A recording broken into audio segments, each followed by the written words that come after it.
All right, let's get started. So we're going to switch gears now and start talking about a bit more about matching markets and market design. Irene from Stanford for now. Great. Well, thank you to the organizers for this school. It looks like it's been a wonderful program so far. I am going to start introducing you guys now to two-sided matching markets. And we'll see a lot more on specific topics in two-sided matching, as well as estimation techniques in two-sided matching over the next few lectures. I am by training more of a theorist, so if I'm going a little bit too proofy or talking too much like a theorist, feel free to stop me at any point with questions. I've tried to include lots of animations and images since I know it's been a long day, so that you can kind of follow along by pictures with all the new concepts that I'll introduce. Okay, so let's get started. And first, what is two-sided matching or two-sided allocation? The setting we're going to consider today is where there are going to be two sides of the market that need to be matched. There's going to be agents on both sides, and the agents on both sides care about who on the other side they're going to be matched with. Okay, so some examples, you can think of PhD admissions. You're getting your PhD, you care about which program you go to, but the programs also care who they admit. You might think about the medical residency match or school choice, which we'll talk about later today, as well as judicial clerkships. And the match and the clerkships are examples of labor markets where you have employers and employees, and both sides care who they're matched with on the other side. There are also a bunch of interesting emerging applications of two-sided matching. One of these is refugee resettlement. So lots of different applications that kind of have this structure. Okay, so just to get our brains going, I want you to turn to your neighbor. If you don't know each other, introduce yourselves and talk a little bit about, for me, how do we assign, or how should we assign PhD students to PhD programs? Okay, how is it currently done? When you maybe when you were going through the process, or maybe some of you are not PhD students as you're looking ahead to the process, what does that look like for your program? What are some of the pros and cons? Okay, go ahead, turn to your neighbor, introduce yourself.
We haven't started talking about pros and cons. Let's start talking about pros and cons.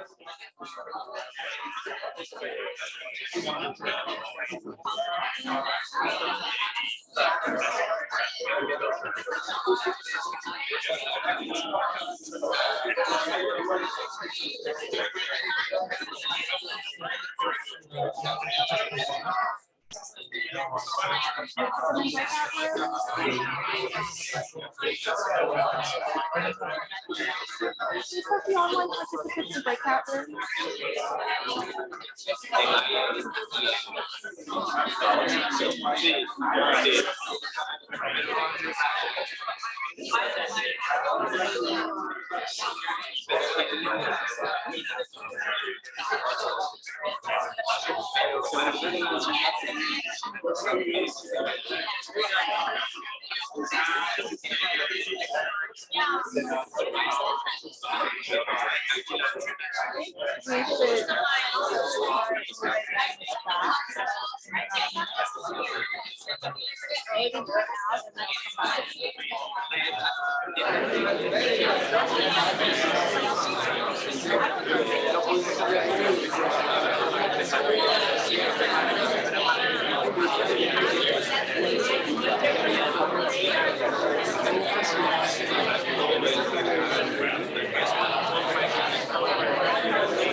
Okay, any volunteers? How does this process currently work? Sort of reduced form, as simply as possible. How would you describe how it works?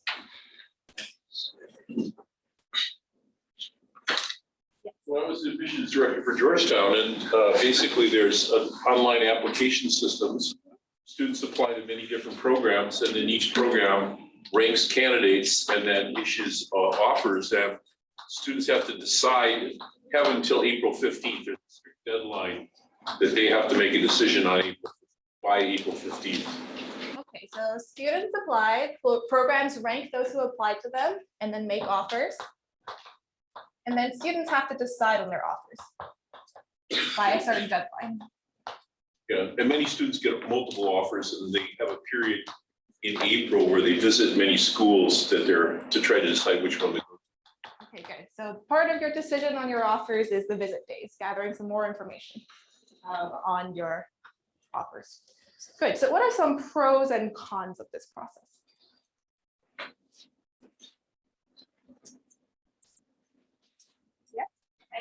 I don't know if that's the case in Georgetown, but in many places, especially when you apply internationally, the difficulty is that deadlines are very different in different countries.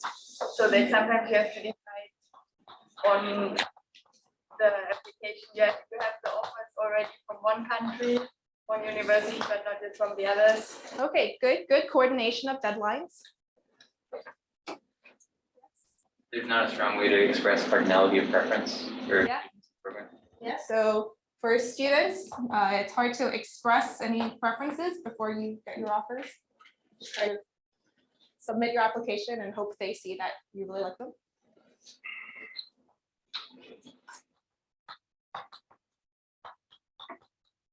Any other pros or cons? I mean, students presumably have fixed budgets and they cost like $100 per application. So yeah, like a affordable set of schools to apply to. Yeah, so cost of applying or cost of visiting. So cost of actually submitting the application or cost of gathering information. Online, there's a comment that says schools will inefficiently offer spots to students who won't ever go there.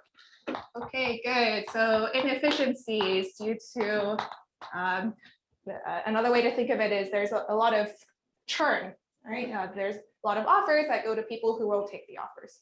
Okay, I'll take one more comment. And amongst those people who get accepted and go to an institution, the ranking that people initially have when people are accepted is often completely different to the ranking that people have of that same group of students after a year of study there. Good. So going back to the information, sort of, you don't have a lot of information about the other side of the market at the time when this market is being cleared. So, informational, I'm going to call that incomplete information.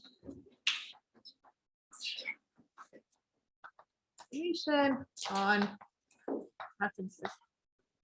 Okay, great. So this is a really great list of pros and cons. Let's think a little bit about just the outcome. If we were going to drop us at the outcome, how would you say if it's a good or bad outcome? Yes. There's two people that want to like unilaterally deviate, or like the number of such people that want to go off and do their own thing. Okay, so someone here has heard of stability, which is, are we going to stay at that outcome, or are people going to try to deviate from that outcome and match outside of the system? Good. Anything else? Yeah. The preferences of students, the preferences of departments might be inconsistent with some kind of like social welfare criterion, like value added research. Good. So maybe we want to have some notion of efficiency, and people's preferences might be different to how we measure sort of the social value of the match. Good. And we might also be interested in the efficiency of the match itself as measured by people's preferences. Okay. Good. So I want you to have all of these kind of in the back of your mind. I think these are all really important and really salient aspects of two-sided matching markets. Today, we're going to focus on a couple of specific properties of outcomes and a couple of specific allocation processes or mechanisms. Okay, but I think a lot of the emerging work in two-sided markets kind of is looking at these questions, like what do we do about information frictions? How do we, actually a lot of the old work and stability, which I'll talk about today, is looking at coordination and kind of centralizing these marketplaces. Okay, great. So with that, we're ready to jump into a bunch of math. So let's start out with our model. We're going to be in a two-sided matching market, which means we have agents on both sides of the market. And so as our running example, I want you to have in mind the hospital or medical residency match. Okay, here we have doctors, or rather medical students, who are applying for positions at hospitals or residency positions at hospitals. So we have all of our agents. We're going to denote them by A. We have two kinds of agents, D for doctors and H for hospitals. And the doctors and hospitals are going to express preferences, or they're going to have preferences and express these preferences over the other side. Okay. So in particular, doctors are going to have a strict rank ordered preference over hospital. This successor symbol is going to denote that if I successor DJ, that means Dr. D prefers hospital I to hospital J. Similarly, hospitals are going to have strict rank ordered preferences over doctors. And as someone noted before, kind of like in PhD admissions, there's some assumption here that the preferences are ordinal. They're not cardinal. We're not really expressing intensity preference, just this is my first choice doctor, this is my second choice doctor, this is my third choice doctor. In addition, hospitals are going to have a quota QH for the number of doctors that they can take on. Okay, and so our outcome of interest is going to be something called a matching. A matching is going to map from my set of doctors, and say for each doctor, are they matched to a hospital? If so, which one? And if not, we're going to map them to the end. So today we'll be in the many-to-one matching setting, which means that each doctor, by the way we've defined this matching function, is only going to be assigned to one hospital. But each hospital could have many doctors. Okay, and we're going to have this feasibility constraint that the number of doctors who are assigned to a hospital is going to be at most the quota of that hospital. So you might also have heard of quotas referred to as capacities. And so kind of at a high level, what we care about is this allocation of doctors to hospitals, and doctors can be matched to at most one hospital, and hospitals can be matched to at most their quota number of doctors. Yes. If we wanted to have doctors have a specialty and quotas be defined over the specialty, would we just define a matching function within specialty, or? Yeah, the question was, what about specialties? Like, you know, when you're applying to residency, maybe you apply to be a family doctor or to be a surgeon. I think the simplest way is, as suggested, to just kind of have a separate matching system for each of these specialties. Of course, there can be all kinds of complements going on, like couples. And so we're not going to cover that today. But as soon as we go into the real world, we're going to be a lot more complicated than this simple model that I'm putting before you. Okay, so this is our baseline model. And we're going to be interested in a couple of properties of the outcome, the matching. Okay. So the first property we're going to be interested in is efficiency. We talked a little bit about efficiency in the context of PhD admissions and, you know, what is social value added. We're going to take a very simple perspective on efficiency. And matching is going to be Pareto efficient. If there's no other matching that's weakly preferred by everyone and strictly preferred by someone. Okay, so there's no matching mu prime where we're weakly improving everyone according to their own preference. And someone is doing strictly better according to, again, their own preference.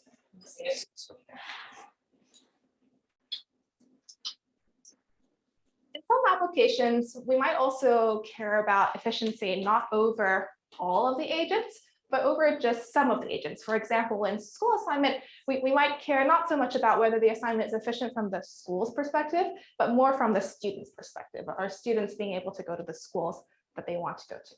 Okay, and so we're also going to talk about Pareto efficiency for one side of the market or for a set of agents in the market. Again, same definition. It's Pareto efficient for that set of agents if there's no matching where everyone weakly improves in that set and someone strictly improves. So here's some properties of matchings. Here's another property of a matching. We say a matching is in the core if there's no coalition of agents, let's call this coalition B, that can profitably deviate to some other match. Okay, so what do we mean by a profitable deviation? Two things. First, all the agents in B, they're deviating to this new matching mu. All of the agents at B have to end up matched to each other. Okay, so they can't kind of match outside of their deviating coalition. Second, in the same condition, everyone in B is going to weakly improve and someone is going to strictly improve. So we say matching is in the core if there's no coalition that can profitably deviate in this way. Okay, so these definitions are probably all sounding a little bit similar to each other. Let me throw in one more before we parse them all. A matching is stable if there are no blocking pairs. What is a blocking pair? I've got a picture of a blocking pair here for you. A blocking pair is a matching, a blocking pair for a matching is some doctor-hospital pair who prefer being matched to each other compared to their assigned match. Okay, and so there's the math definition, but I think this picture kind of illustrates it pretty well. We have this, let's say this navy bear is a hospital and this yellow bear is a doctor. Then they each prefer being matched with each other rather than their currently assigned match. And the idea is that if we have this blocking pair, then if I were to drop you at this matching, then this pair is going to say, actually, I don't like this matching. Let's go off and deviate together. So you can think of this blocking pair as a deviating coalition of size 2. And so we'll say a matching is stable if there are no blocking pairs. Okay, so pop quiz. I've given you a bunch of different definitions. What is the relationship between the two on this slide right here? What's the relationship between stable matchings and the core?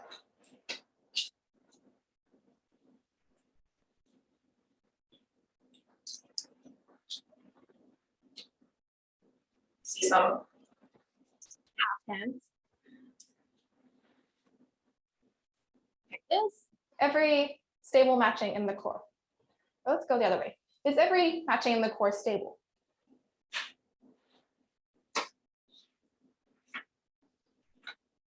Late in the day, I see some nods. Good, good, good. Yes, right. Every matching in the core is going to be stable because if it's in the core, there are no deviating coalitions. And so that means there's going to be no deviating coalitions of size 2, which means it will be stable. The other way is actually, we need to check a bit, but the other way is true as well. If a matching is stable, it's also going to be in the core. I'm not going to prove this, but in the case of two-sided matching, these two definitions actually coincide.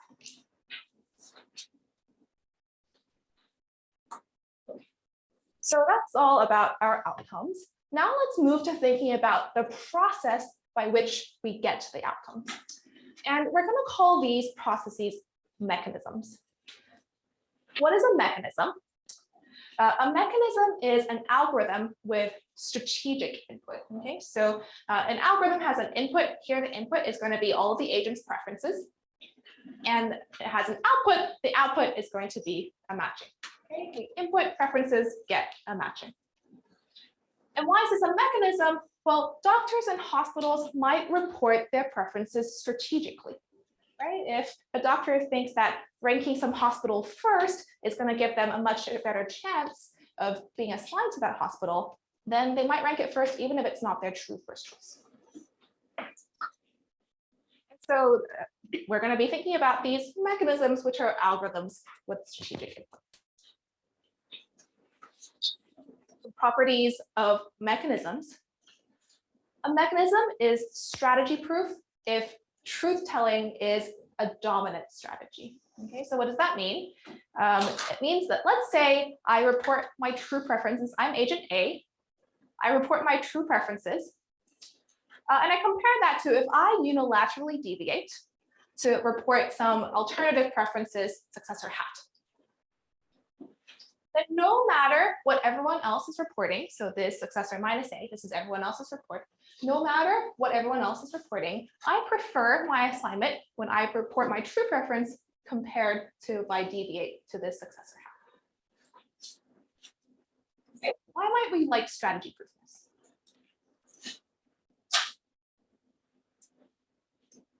Why is this a desirable property? One relevant example, if we say as we want to make school reform, right? And then we have historical data about how people apply, and then we want to change something.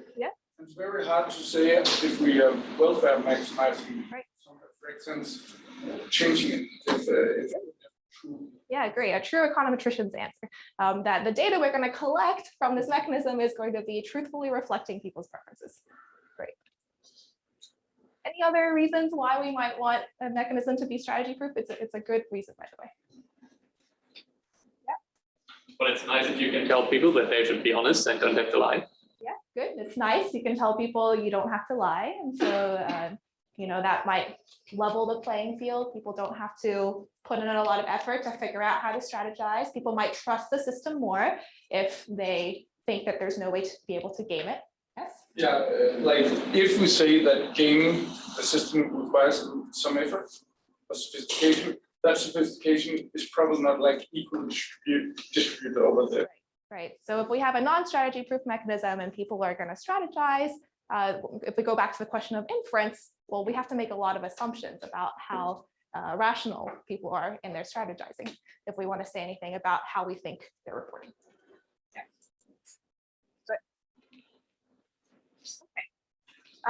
Another slight extension of this definition is group strategy proofness. The idea here is that just there's no group that can collectively misreport, so that I've kind of written it in the contrapositive here. But okay, let me read what I've written. They're either, if they misreport, someone is doing worse, strictly worse, or everyone is doing weakly worse. Okay, but the other way around, if we were trying to move to some other report, I confuse myself every time I try to do this on the spot. Okay, that means there's no other report where everyone weakly improves and someone strictly improves.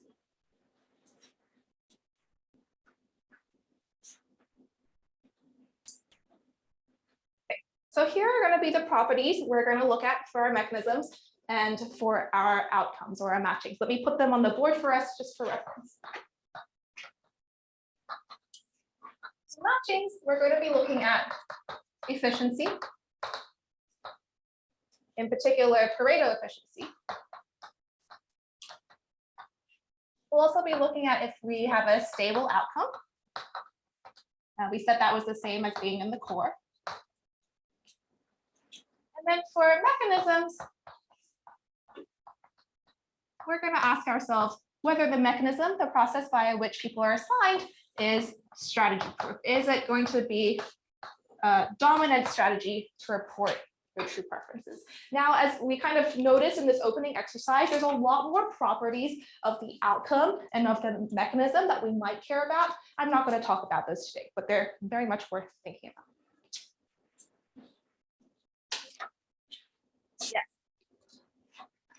By restricting yourself to strategy-proof mechanisms, I guess you, in some sense, limiting the class of mechanisms you'll look at. I guess one extension might, or and I don't know whether it's discussed in the literature or not, is to look at direct mechanisms, which would then, which don't require dominance, but only require best price. Right. Does that play into this literature? Right. Or is that worth discussing? By all means, defer the question.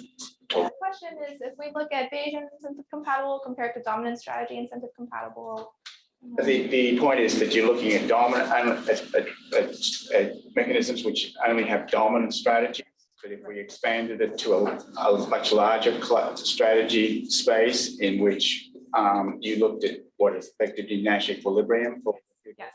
Well, then presumably that would allow you to achieve more efficiency. Yeah. And so there's a question here as to whether that kind of trade-off is relevant for this literature. Yeah, great question. Can we achieve more efficiency by moving beyond dominant strategy incentive compatible mechanisms to some slightly larger space, perhaps using some kind of revelation principle or characterizing Nash equilibria that you can arrive at? I have to confess, I don't have a good answer to that question. I think I don't want to mischaracterize the literature based on my lack of knowledge, but from what I know, this is still being very actively explored. By and large, from what I know, the literature has mostly focused on here are the properties we want, here are a couple of mechanisms that achieve those properties. I'm going to talk about deferred acceptance and top trading cycles. There's this question of, there's a literature kind of looking at, are there mechanisms that kind of combine the good properties of those two mechanisms to still be strategy proof, so dominant strategy incentive compatible, but be somewhere in the middle of the trade-off between efficiency and stability. Okay. In terms of non-strategy proof mechanisms, I'm going to talk today about one of them because this one is often kind of naturally arises in practice. It's called sometimes the Boston mechanism, sometimes the immediate acceptance mechanism. And we'll see that actually, jumping forward a little bit, the Nash equilibria of the induced game are going to be exactly our stable matchings. Okay, so for this particular mechanism, we're not really improving on our, well, no, we can improve on the strategy proof mechanisms, but we might not improve beyond stable outcomes. Okay, so can I just add to that answer a bit? So to add a Irene's thing, it's a hard question to say, is there a, take any mechanism, look at the equilibrium of that mechanism, and ask the question of whether it's efficient. Is it more efficient than the class of strategy proof mechanism? That's not an easy question. Because you know the distribution of primitives and other things like that. So there are some answers in the empirical literature that for specific cases has given you answers on that question, but they aren't, it's theoretically intractable, has supposed to be theoretically intractable so far. I think there are multiple papers of that flavor, but no sort of framework for thinking. Yeah, exactly.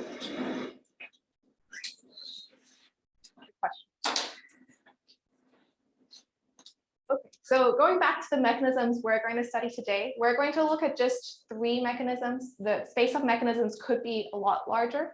We're going to look at these 3 because they either arise in practice or they perform well on these properties that we care about. These mechanisms are the Boston mechanism, also known as immediate acceptance, deferred acceptance, and top trading cycles. And there are many others. The one I alluded to just then is one called the efficiency adjusted deferred acceptance mechanism. There's actually a really interesting paper, recent paper using like machine learning to try to learn mechanisms that are somewhere in between these. So there's a lot more potential mechanisms out there. And we're going to try to characterize them using those 3 properties. Are they stable? Are they Pareto efficient? Are they strategy proof? And also talk very briefly about whether they're used in practice and kind of point forward to what we can do in terms of inference in these mechanisms. Okay, any other questions?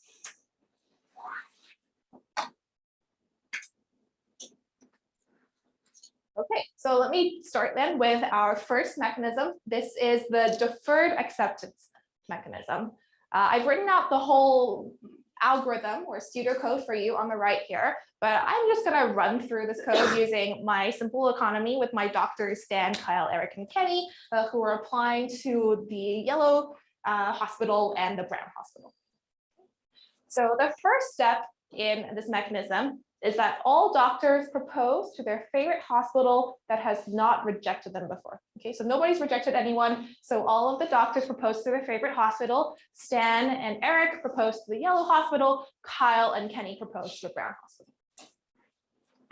Then all hospitals will tentatively accept the top doctors, their most preferred doctors up to capacity, who have proposed to them, and reject the rest. You can think of this as the hospitals having responsive preferences.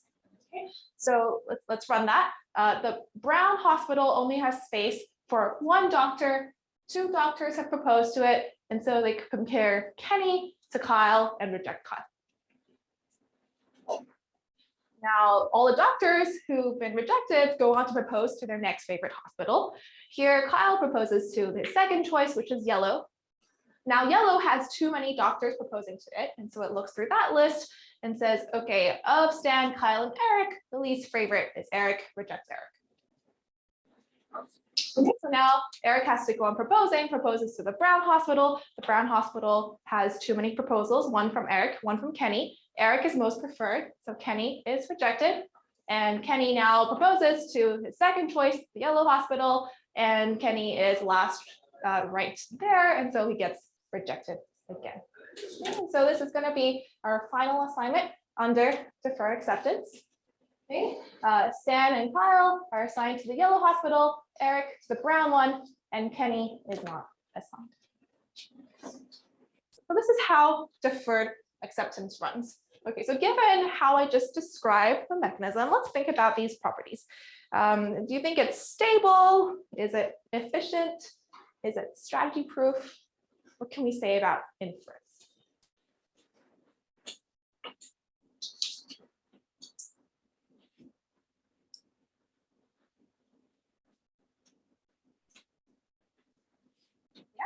It's stable.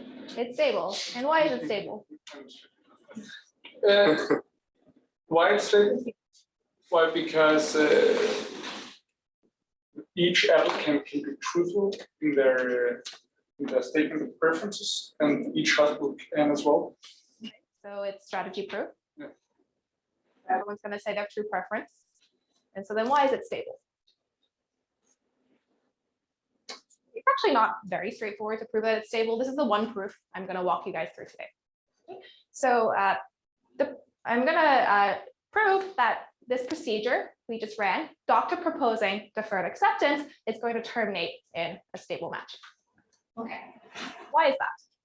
Okay, first, it's gonna terminate, and we're going to use a very common proof idea in computer science to show that things terminate. There's some monotonicity going on here. Okay, so doctors never propose to the same hospital twice, right? Because if you propose to a hospital once, you'll only propose again if it's rejected you. Okay, and you propose to your favorite hospitals that haven't rejected you. So that means you can have at most the number of doctors times the number of hospital rounds. So it terminates. Why is it stable when it terminates? Okay. Suppose not. Suppose there is a blocking pair when it terminates. Let's call the doctor in that blocking pair D and the hospital in that blocking pair H. So first, H is preferred by the doctor to their match. What does that mean? The doctor must have proposed to H before, right? And then been rejected by H as well. So doctors propose to H, and at some step, H has rejected D. And when does H reject D? That means there's the hospital is full of doctors that it prefers to do. But the second thing we can observe is that at every step, hospitals only improve the set of doctors that they're matched to. Right? They're only going to get more and more doctors that they prefer and reject the ones they less prefer. Okay, so again, we have this monotonicity argument. H has rejected D in favor of doctors preferred. It only gets more preferred doctors. So now that means H cannot prefer D to the doctors it's matched to. So H is not going to want to be part of that blocking pair. So fairly straightforward, but takes a few logical steps to observe that this mechanism gives us a stable outcome. This is going to be our only proof for today. We're going to run through the rest of the properties. I'm just going to tell you whether they're true or not. Okay. Let's sit on stability a little bit longer. We can actually say a little bit more about the particular outcome that Dr. Proposing deferred acceptance arrives at. Dr. Proposing deferred acceptance is going to arrive at something called the Dr. Optimal stable matching. Now, what is that? Okay. Informally, the Dr. Optimal stable matching is going to be the unique stable matching that's preferred by all doctors to any match they could get under any stable matching. So when I say that, you should kind of have like a question in your head. Well, why does this thing exist? Why is there such a thing as a Dr. Optimal stable matching? I'm comparing, lots of different doctors to potential matches under lots of different stable matchings. Okay, so that's actually a fairly beautiful result. We're not going to go into it in any detail today, but it's known as the lattice result. Okay. And the result is that the set of stable matchings forms a non-empty lattice. Okay, so it's not empty. That means there's always a stable matching. And it's a lattice. What is a lattice? A lattice is going to be a partially ordered set where every pair of things you can go up to the join. This is sort of the thing that's better than the two that you started with, or down to the mean. And that's the thing that's worse than the two you started with. Okay, in the context of stable matchings, what we're going to do is there's a process I'm not going to go through where you can take two stable matchings and go up to a stable matching that every doctor prefers to those two matchings. Okay, or you can go down to a stable matching which every doctor does not prefer to those stable matchings. And a nice property is that actually, if you're improving for the doctors, then actually you're doing worse for all the hospitals. And so this is kind of a structure result on the stable matchings. And so this means that if I keep going up and up and up, I'm going to get to the one matching, the one stable matching that all doctors prefer to all the other stable matchings. If I keep going down and down and down, I'm going to get to the one matching that all hospitals prefer to all the other stable matchings. And in fact, this will be the worst one for doctors. Okay, and that's what I mean by the Dr. Optimal stable matching and the hospital optimal stable matching. What if the doctor prefers to wait another period and try again to getting matched to their second option? Great question. So the question was, what if a doctor prefers to wait and be matched again? Okay, so when I describe this to you, I kind of describe this dynamic process where doctors are proposing and then getting offers and then proposing and getting offers. When we implement deferred acceptance, typically what we do is we ask the doctors to submit their rank ordered list. We ask the hospitals to submit their rank ordered list, and all this proposing is going on in the back end. Okay, and so the offers that are given is that stable match at the end of the algorithm. And so then if we were to, wait and see, can I do better than this stable match? Because it's stable, the answer is going to be no, right? Unless, lots of things not modeled that happen in the real world, some doctors might, move or decline their offers for outside reasons or change their preferences, and then something might open up. Okay, but in the context of our model here, if you get to the end and you say, actually, I don't want my assigned match, you're not going to be able to do better. Does that address your question? I was thinking more, say you had 3 options instead of 2. Number 1 is I prefer to go to hospital A, and then I really don't want to go to hospital B, so I'd rather just be matchless. But that's not an option in the... Yes.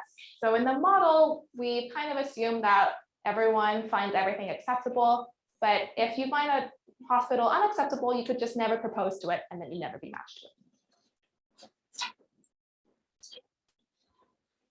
So I put some data results in DA where some stable matchings are fragile, where take any stable matching, unpair one pair of doctors and hospitals, and then continue running DA, you might end up in a very different state. What I guess I'm an empirical person, so what does that really say in empirics about? Yeah, great question. Yeah. So yes, it's true that there are instances where if I change the market by 1% or one pair, I could arrive at a significantly different stable matching.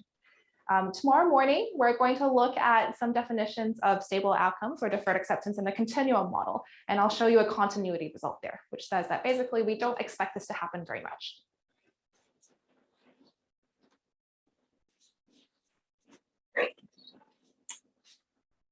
Okay.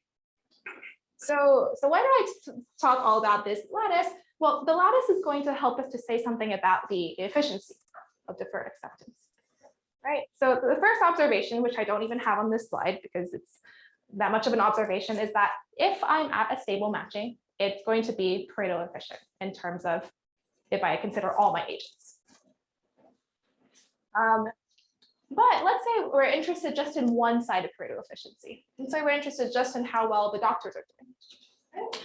Then the lattice tells us that doctor proposing deferred acceptance is going to find the stable matching, which is as good as possible for doctors. In addition, there's a result that the doctor optimal stable matching is weakly Pareto efficient for doctors. So there's no matching, stable or not, where all the doctors can do strictly better. Okay, so this is quite a weak notion of efficiency. You need ever want to do strictly better, and it's not possible. Okay, but it's possible that that all doctors do weakly better, and some doctor does strictly better. So deferred acceptance is not going to be strongly Pareto efficient for doctors. Okay. So just to give an example, this was our deferred acceptance assignment. Stan is assigned to his first choice, and Kyle and Eric are assigned to their second choices. Okay. So there's a very obvious Pareto improvement for the doctors, right? We can just give Kyle and Eric their respective first choices, but that's no longer going to be stable. One more result that it's good to know, it kind of fits in this space of efficiency. It's called the rural hospitals theorem. What does the rural hospitals theorem say? It says that the set of matched doctors and the set of matched hospitals, in fact, the number of seats matched in the hospitals, is going to be the same in every stable matching. So in some sense, if I restrict myself to the set of stable matchings, I can't really, there's going to be, it's called the rural hospitals theorem because there's this idea that there are these hospitals that are rural that no doctors want to be matched to. And if you start at some stable matching, you say, oh, gee, these hospitals are doing really poorly, let me move to some other stable matching. You're still not going to be able to fill up those rural hospitals. Okay, so let's parse this. What does this mean for efficiency? Well, stable outcomes are Pareto efficient in terms of the whole market. But if we think about just doctors or just hospitals, we can do reasonably well for one side. The doctor optimal stable matching is weakly Pareto efficient for doctors. But this comes at the expense of the other side, right? The doctor optimal is going to be the hospital pessimal.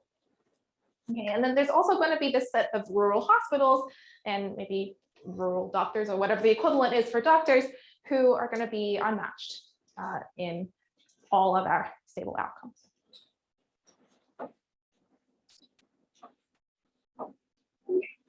So those are properties of the outcome.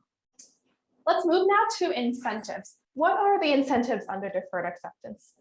Someone already told us earlier that deferred acceptance is strategy proof.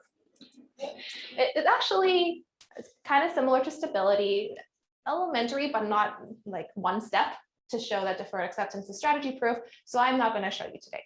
Okay, but it's just a good property to remember about it. Actually, this does become an issue in things like the medical residency match or in school choice, because you just like tell people it's in your best interest to report your true preference, and they ask why, and it's not that easy to explain why. Okay, that's an aside. So doctor proposing deferred acceptance is going to be strategy proof in very particular senses in different settings. First, let's say we're in one-to-one matching. Then doctor proposing deferred acceptance it's going to be group strategy proof for the doctors.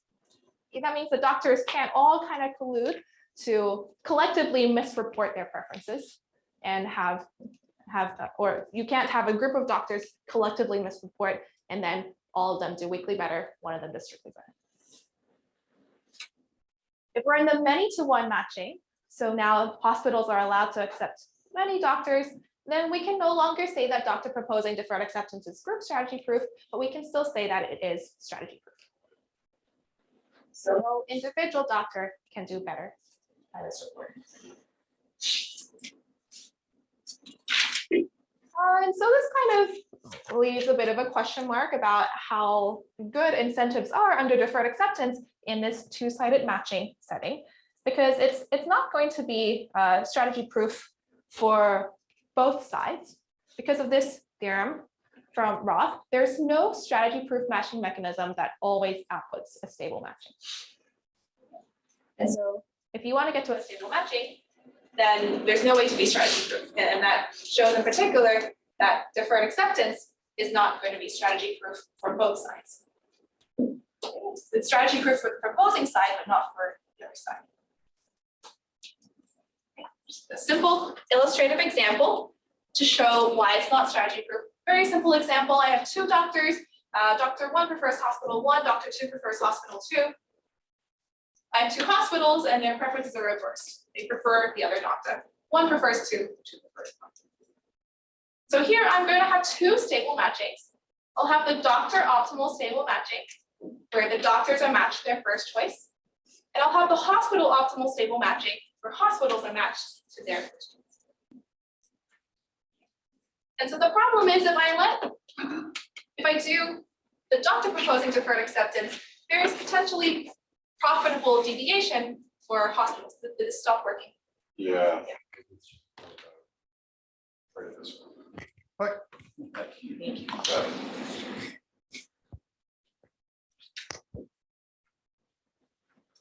Okay, why do this? What could be a profitable deviation for a hospital? How might you, as a hospital, lie about your preferences if you knew this was the market you're in?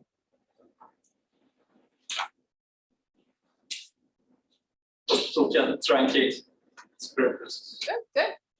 So you can truncate your preferences at your most preferred match. Okay, so in this particular case, oops, I don't have the animation for it. What hospital 1 could do is they could say, well, actually, doctor 1 is not acceptable to me. Okay. And so then that blue matching is no longer going to be a stable matching. And so we'll stop at, or we'll keep going to the orange matching. It takes a little bit of working out in your head. You can do it after the lecture. We're going to keep going.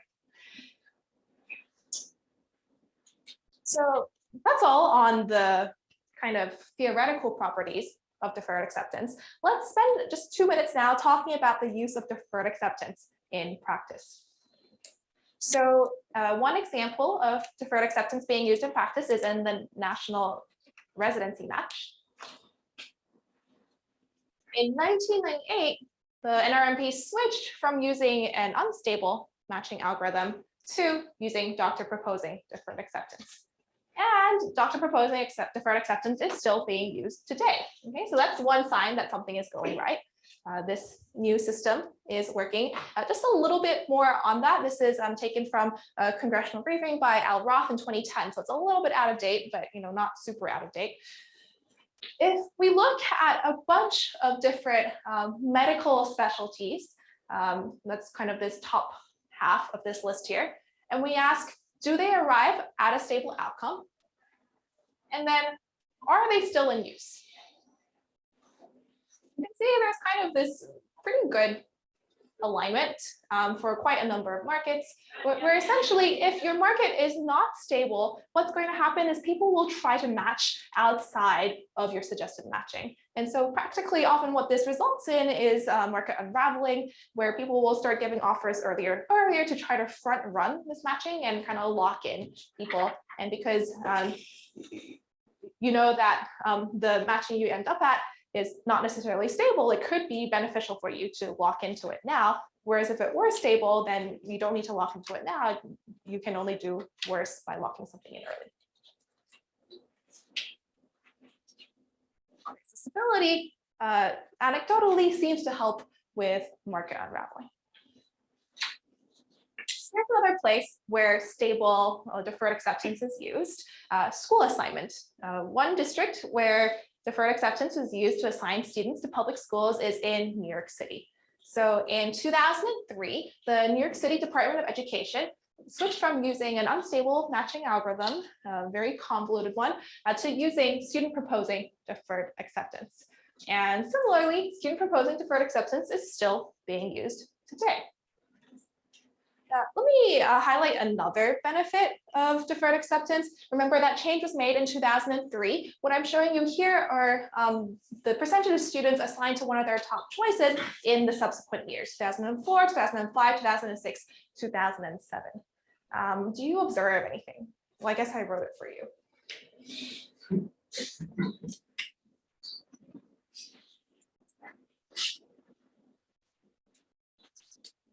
Say the obvious. Okay, I'll say the obvious. Okay, the percentage of students getting one of their top choices is going up over the years. Why might that be?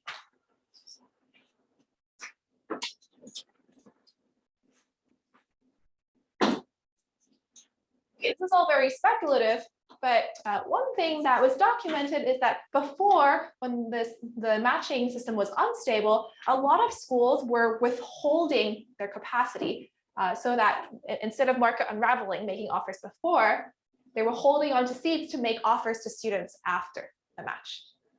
Okay.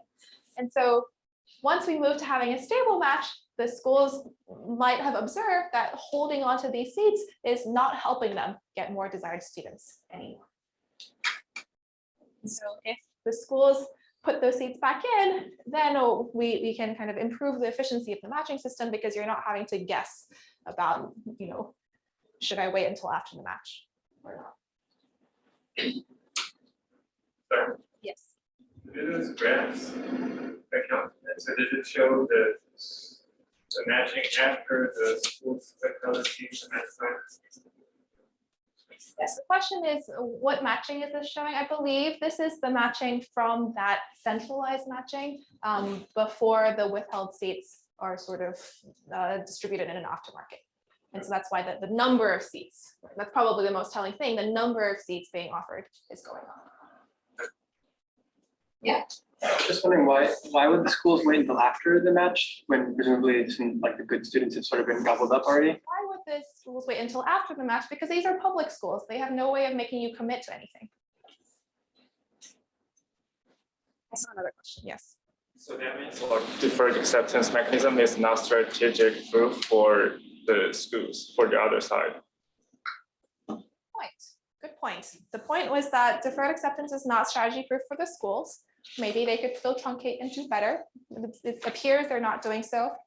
In a lot of these, like why do agents act strategically or not in real life?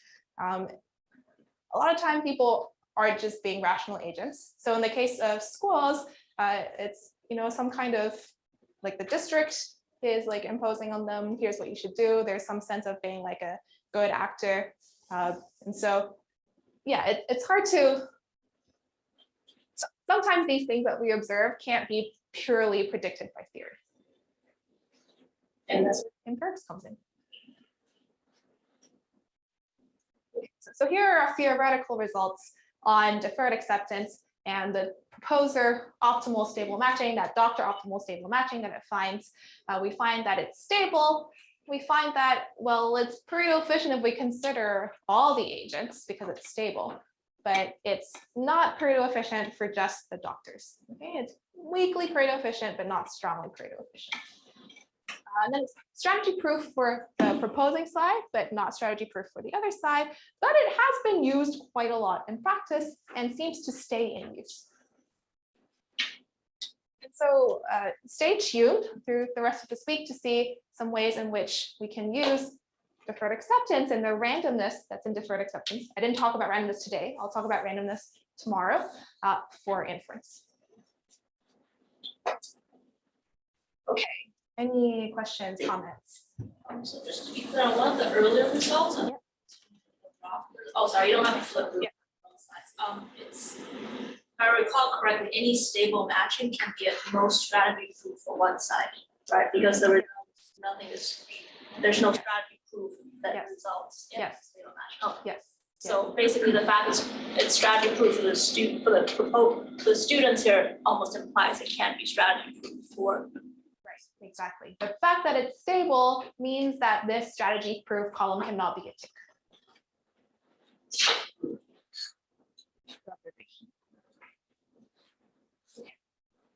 So you've been listening to me talk for quite a bit. Let's take a 5-minute break. I'm going to make you do an activity in the break. So turn to a couple of neighbors now. Try to have 3 or 4 of you in a group. We'll also put the students in Zoom in breakout rooms. Share your name, where you're from in terms of like your institution, but also, maybe your home country. And we might not have time to finish this activity, but try to find a fun fact that is shared by everyone in your group. This is actually pretty hard, so you might not succeed, but that's okay.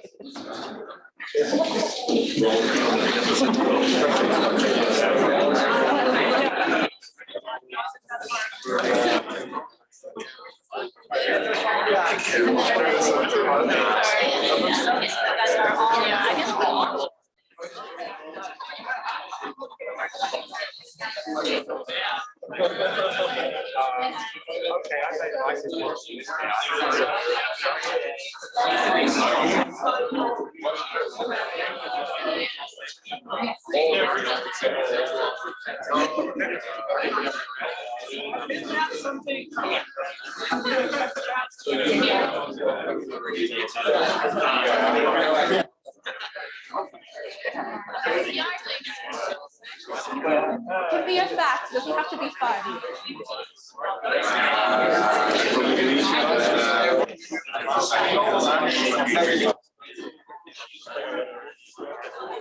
Okay, 1 more minute.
The 10-second warning.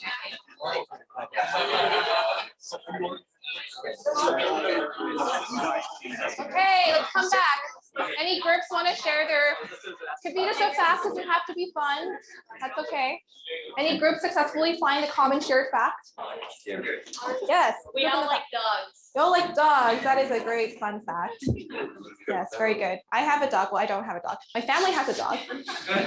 The dog is in Australia, so I can't really say I have it. His name is Dumpling. He's very small and white and cute.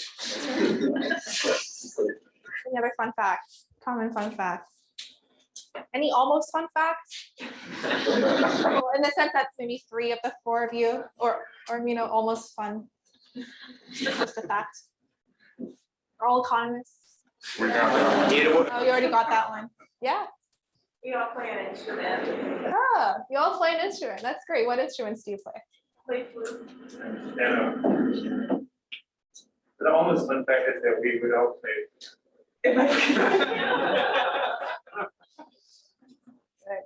Oh, that's great. I didn't catch, it was flute, piano, and also piano. Ah, okay. Well, tomorrow, spoiler alert, you're going to try to find a fact that's unique to you in your group. So this one was, This one was neither all different nor all the same.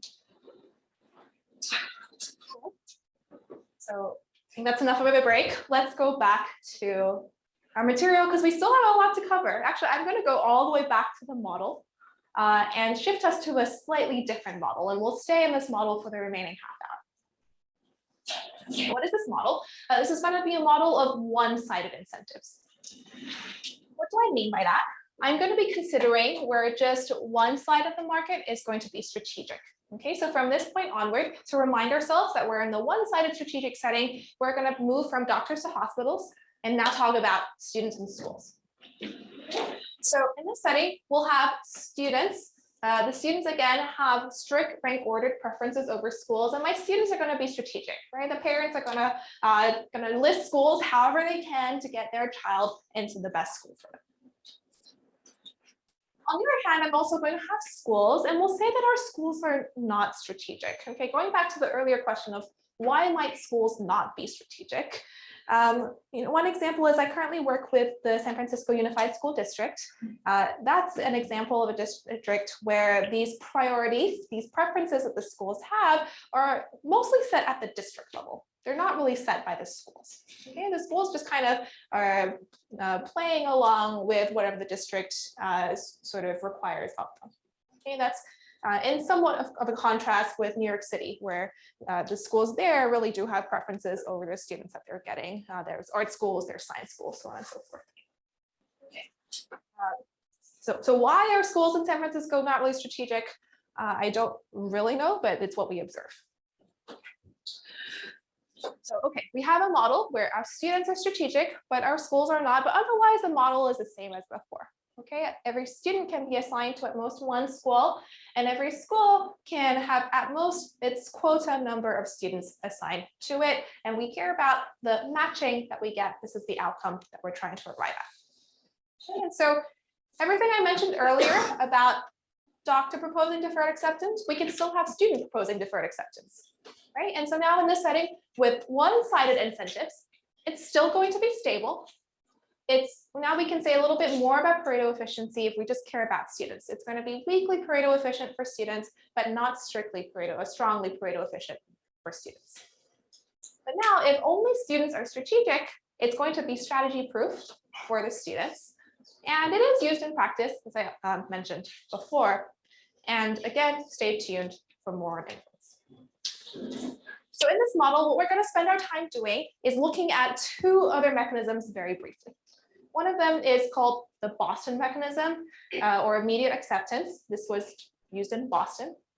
And the other is called the top trading cycles mechanism. So what are these mechanisms? Let's start with Boston mechanism or immediate acceptance. And this box on the right should look very familiar. Oh, okay, there we go. This box on the right should look very familiar. It's going to be almost identical to deferred acceptance, with the change being that schools are going to immediately accept students that propose to them instead of tentatively accepting and deferring until the end. Okay, let's run the algorithm to see how it works. Same economy with Stan, Kyle, Eric, and Kenny. Now their students going to school. Okay, so first, all the students propose to their favorite school. And now schools are going to immediately accept the top students who have proposed to them. Okay, in this case, Stan and Eric propose to the yellow school. The yellow school has 2 seats, so it immediately accepts them both. And then Kyle and Kenny both propose to the brown school, but the brown school only has 1 seat, and Kyle is less preferred than Kenny, so Kyle gets rejected. Okay. Now we're going to keep going. Unassigned students are going to propose to their favorite school who has not yet rejected them. Kyle goes and proposes to his second choice, which is yellow. In this case, yellow has no more seats left. And so yellow has to reject Kyle as well. And so this is our resulting assignment from using immediate acceptance instead of deferred acceptance. And just to compare it for us, here's the deferred acceptance assignment in the dotted line or the dashed line compared to the Boston mechanism assignment. Yes. So is there an incentive for a school not to fill up their capacity in the first round, or leave some space? Yeah, great question. So let's think about incentives. right? Like what are the incentives for the schools under the Boston mechanism, and what are the incentives for the students under this mechanism? There was one question, maybe schools might want to withhold capacity. Any other strategic moves that might be beneficial? Yeah. It's not strategy proof for students. Not strategy proof. Would it be better to rank the first school higher?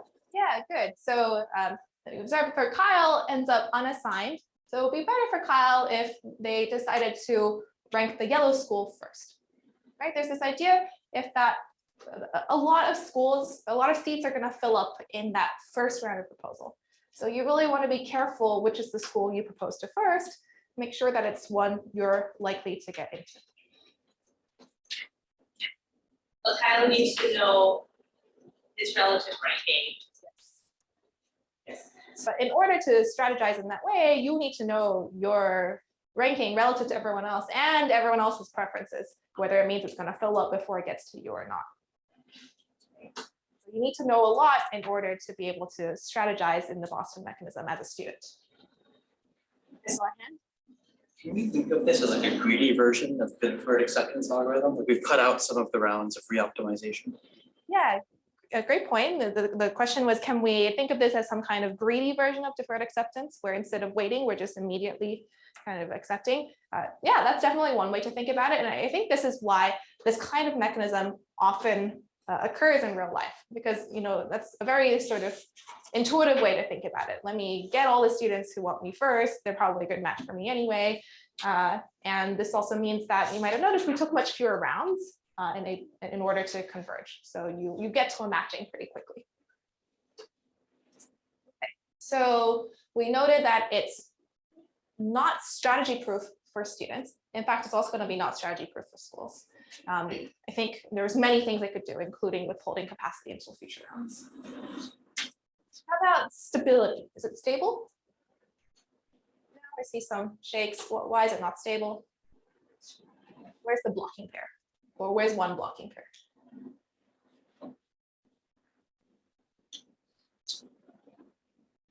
Kyle at the brown school. Great. Kyle in the yellow school I have. Yeah. I think Kyle cannot block with the brown school because Kyle is less preferred than Kenny, but Kyle can block with the yellow school because here Eric is currently assigned to the yellow school, but the yellow school prefers Kyle to Eric. So mechanism is not stable, and in fact we already observed that it's not strategy proof, right? One example in this one was the one that was shared by, can't see your name, thank you for sharing, that if Kyle misreports that the yellow school is his first choice, then he can guarantee being assigned to the yellow school instead of being unassigned. Okay. And so what does this mean for outcomes under the Boston mechanism? Right.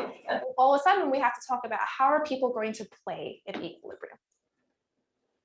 So I mentioned this at the beginning, that the set of Nash equilibrium outcomes of this Boston mechanism is actually equal to the set of stable matchings under true preferences.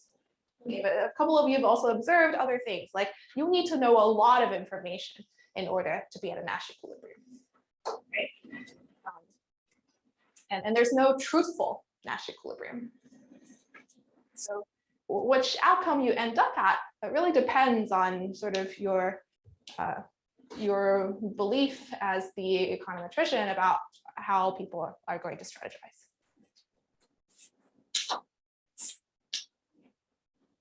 So what does that mean for the properties we care about? Just to walk through them. Is it stable? Well, we observed it's not stable with respect to reported preferences. Okay, but if people kind of strategize perfectly, it is going to be stable in equilibrium. Yeah, that was our result here. The set of Nash equilibrium outcomes is a set of stable matchings. So is it stable? Well, it really depends on how we think people are going to report. Is it efficient? You can observe actually it is efficient with respect to reported preferences. But again, if we're in equilibrium, we're going to be at the stable matchings, and there's no telling which stable matching we end up at. We're not necessarily at the student optimal stable matching, so we might not even be weakly real efficient. So again, is it efficient? Well, it really depends on how you think people are going to report.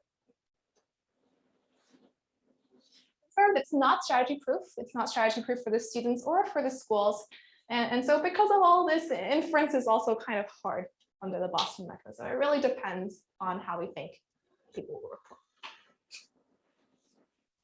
report. Because of this, I'm not going to spend too much more time on the Boston mechanism. Once we start getting to methods of inference, I think the literature by and large doesn't have a lot to say about the Boston mechanism in particular. Question though. Yes. Maybe just as technical about strategy. It only occurs when it's really small groups, and you have large groups like large market. It becomes, being honest, becomes dominant, and the amount you can manipulate a large system is very, very small. So the question is, yeah, is it something called strategy proof in the large, where you have a really large market, you changing your preference doesn't really change the market that much, therefore you don't want to misreport. Actually, for the Boston mechanism, the same argument we used, it still shows that it's not strategy proof, right? Because if, let's say you have correctly specified belief about your, like, are you going to be in that top set of students for your first choice school? Right? If the answer is no, then you don't want to list the first choice school first. You want to list the school, the first school where you are in that top set of students that you want to go to. You want to list that school first, and that's going to guarantee that you get into that school. Now in school choice, there's an additional randomness, right? Where actually you don't know exactly where you are in that list.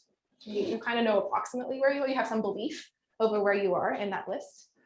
And so you have some belief about your chance of being in that top choice. And so if you believe your chance of getting into your top choice is very low, you might instead report your second choice, which maybe you believe that your chance of getting in is very high, but only if you list it in the first round, right? Because if you list in the second round, it filled up in the first round. But there's some notion of a realistic first choice. Yeah, like say, yeah, I like to be in Harvard. I like to have a job at Harvard. It's not realistically a possibility. So why, it would be my first choice, but if it's not realistically a possibility, is it really distortion that I don't list it first? Yeah, great question. And so there is quite a bit of empirical literature, and Nikhil probably knows this literature. We'll talk about it tomorrow. Okay. Yeah. Stay tuned.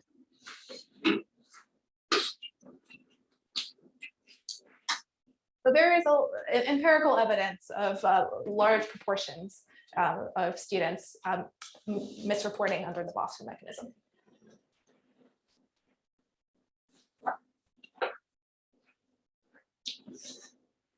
In our last 15 minutes, let's look at one more mechanism. This is the top trading cycles mechanism. So I'm going to go a little slower through this one because kind of the way this algorithm works is quite different to the way that deferred acceptance and immediate acceptance work. Okay, again, I'm not going to focus on these words. Let's look at how it acts on this little economy over here. First, all my students are going to point to their favorite school. Okay, I'm saying here favorite remaining school because I'm going to assign people and remove them as I go. And so after some time, there's not all the schools will be there. Okay, but at the beginning, all the schools are there. Everyone just points to their favorite school. All the schools point to their favorite remaining student. Okay, notably, yellow school has 2 seats, but yellow school only points to their one favorite student. It is very important in the definition of top trading cycles. Now I have this pointing. This is a directed graph about degree 1, which means I'm going to have a cycle somewhere. So what I do is I select a cycle, any cycle. In this case, I only have one cycle, right? It's this cycle of length 2 between Stan and the yellow school. I'm going to take the cycle and assign the students in the cycle to the school they're pointing to. Okay, so there's some inherent asymmetry here between the schools and the students. The school is pointing to the student is pointing to the school, but it's the student who gets the school that they point to. Doesn't matter in this particular case, but once the cycle gets longer, it starts to matter. Okay. So now Stan is assigned to the yellow school, and so the yellow school only has one remaining seat, and Stan is no longer in the set of students. So all the students will point to their favorite remaining school. All the schools are still there, so they stay pointing to the same school. The schools now point to their favorite remaining students. So yellow school now points to their next favorite, who is Kyle. And then we do the same thing again. We have a directed graph of at degree 1. We find a cycle. Here I only have one cycle. It's this cycle of length 4. And I assign all the students in the cycle to the school that they're pointing to. So in this case, Kyle gets assigned to the brown school and Eric gets assigned to the yellow school, and that's the end, and poor Kenny is unassigned again. So that was top trading cycles. You can kind of understand the name better now, right? Everyone points to their top, and then we kind of trade in these top pointing things. So comparing the top trading cycles to the deferred acceptance assignment, you can see there are some differences here as well. So let's go back and think about these properties that we listed. Is top trading cycle stable, efficient, strategy proof?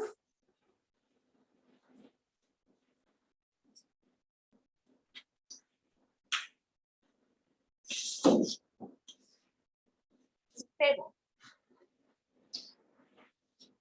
A lot of shakes. Okay, if it's not stable, we can find a blocking pair somewhere. Easy ways to think about Kenny down here, who's unassigned. Is Kenny part of a blocking pair? Yeah, which school?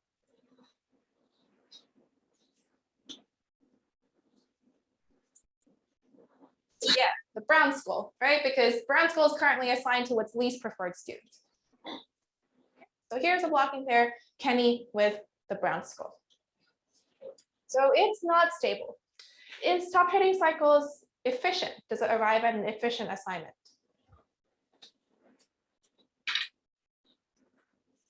So remember, we're in this one-sided setting, so we care just about efficiency for the students.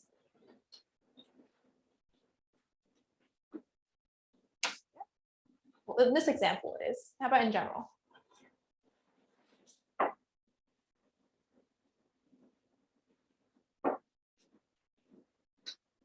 I see some nods. Okay. What did I do? Well, I wrote all the properties again for you. So strategy proofness, Pareto efficiency, stability. We're considering all of these in our one-sided setting where we're just thinking about strategy proofness for students, Pareto efficiency for students. And so in this setting, we said before that deferred acceptance is strategy proof for students and stable. And the result is indeed top trading cycles is going to be Pareto efficient for students. And it's also going to be strategy proof for students. Kind of the intuition behind both of these is that, well, suppose it's not Pareto efficient, then think about the first student who was assigned who could have improved. Right? They could have only improved if they're assigned to something that was not available when they were assigned. There's no way for them to be assigned to that without hurting someone before them. Similarly, if they try to misreport, and if you think about the first student to misreport in terms of that order of cycles, then well, they can gain by misreporting only by getting something before them, but there's no way for them to get something before them by misreporting. It's a similar kind of proof idea. And the other result is that there is no mechanism that achieves all three of these properties. Okay, there's no mechanism that is strategy proof just for students, like not strategy proof in general, but strategy proof just for students, Pareto efficient just for students, and gives a stable outcome. So this is kind of the set of three properties that a lot of mechanism design for school choice has tried to kind of go between. let's fix one of these that we like and kind of move on the Pareto frontier between the other two.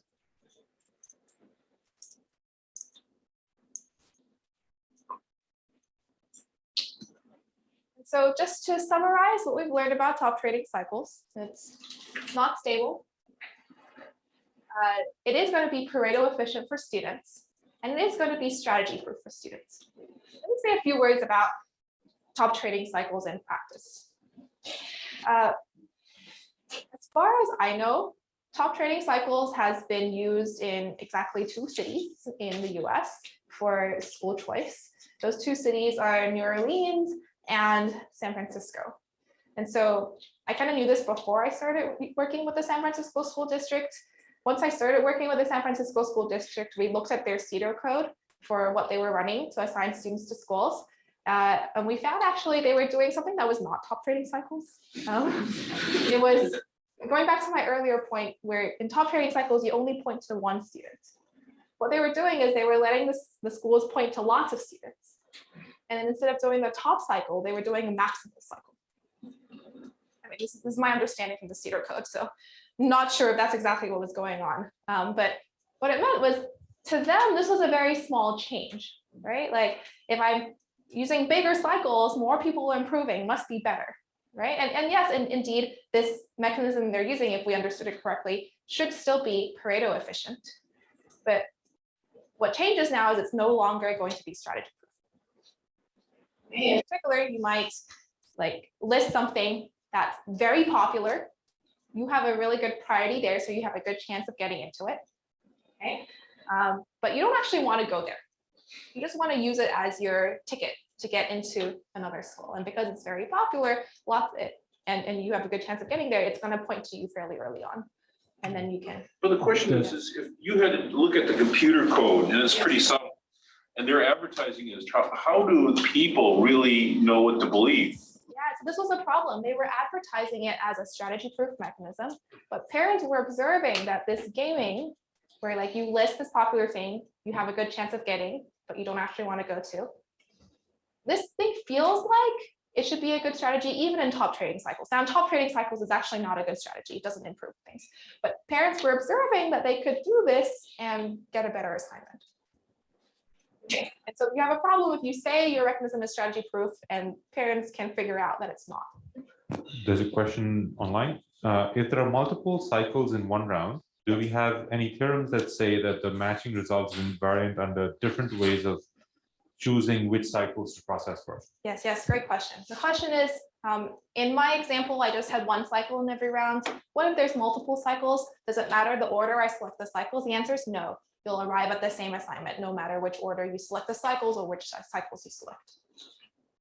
Again, one of those proofs that's fairly elementary, but takes a lot of steps to prove. It's unstable, but will there always be blocking pairs?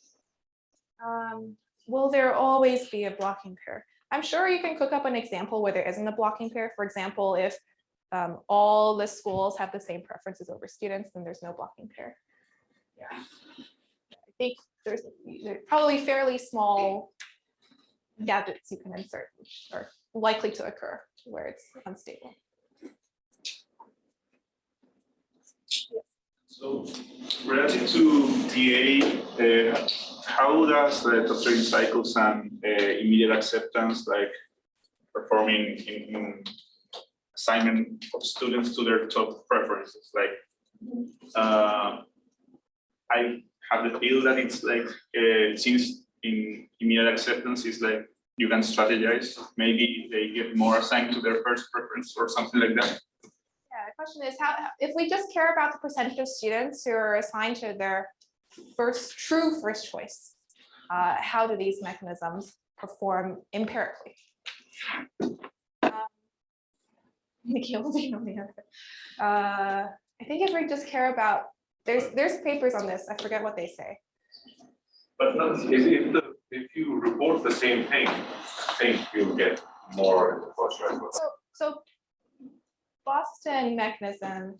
Boston mechanism is hard to say because top trading is Pareto efficient. And so for most measures of efficiency, it does better than deferred acceptance quite visibly, including if your measure of efficiency is percentage of students getting their top choice. But for example, if for any reason I was a policymaker trying to sell one of these algorithms, and I say, okay, this algorithm, like, I don't know, 60% of the people get their first choice. Like, which one would be like my best contest? Yeah, so top training cycles generally will give you the highest percentage of students getting their true top choice. Yeah. Boston mechanism, it's kind of hard to tell because usually when you have Boston mechanism, you also say like, you should report strategically. Yeah, exactly. So that was and so it's going to really depend on the distribution of preferences and also how good people are at strategizing in terms of like what the percentage of people getting their top choices. There are empirical papers on this, but I'm not remembering the results. Yeah, so if you just look at the stated top choice, Boston does pretty well, right? Because it has this bump on it.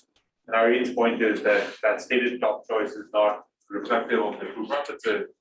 And then there are papers that show, including stuff that Paul is going to talk about how you do. One thing that Boston does is it relaxes essentially the stability constraint from deferred acceptance. So it has that edge on it implicitly. And so, yeah, there are papers that have come up with different answers in different empirical settings, which is empirical function. The true first choice. Yeah. Are efficiency results much more narrow or showing if students or schools have preferences over equilibrium composition? If students and schools have preferences over equilibrium composition. So like, I guess one natural thing that falls in that category is like peer effects. Like we care about who else is going to the school. Like we care about the general composition of the school. There's starting to be some theoretical papers and empirical papers on peer effects. They're like coming out like last year and this year. So it's still kind of a new field. There's no kind of conclusive finding from those. The hard thing is defining stability in the first place, right? Yeah. So I think Jacob Leschno's paper defines a notion of theory paper defines a notion of stability with peer preference, but that just came out this year, last year. If you look up stable matching with peer effects, you'll find it.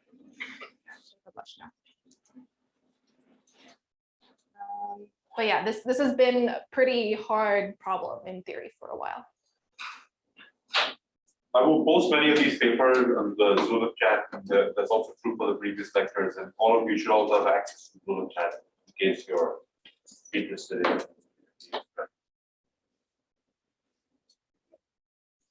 So that was actually all I had to say. I'm putting up this slide just to summarize everything we've talked over today, but I'm happy to take one last question before we break for the day. We can just go home, it's 6:15. Okay, thanks everyone.